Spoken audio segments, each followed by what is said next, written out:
in the book of Acts, Peter and the apostles oftentimes mention the resurrection in their sermons. They're always saying things like, this Jesus whom you crucified, and we are all witnesses of this, right?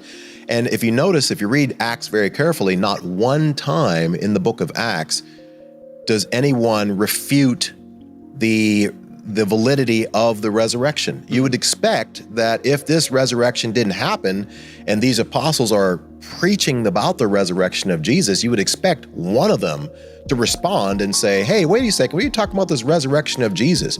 Give us proof of that. Hey, when did that happen? Or we don't believe that happened.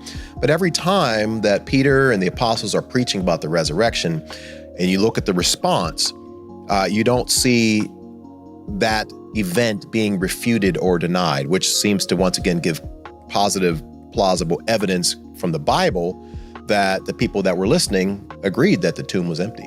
Yeah, they did agree the tomb was empty. And the other interesting thing about this was their expectation, Alan, because Jews at that time all believed that a man claiming to be God would be considered blasphemy.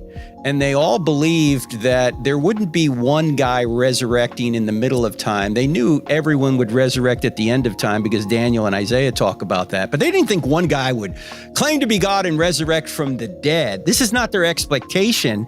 That's why they were scared, scattered, and skeptical before Jesus rose from the dead. But after he rises from the dead, suddenly they're risking their lives and actually giving their lives for something they didn't believe could happen or would happen.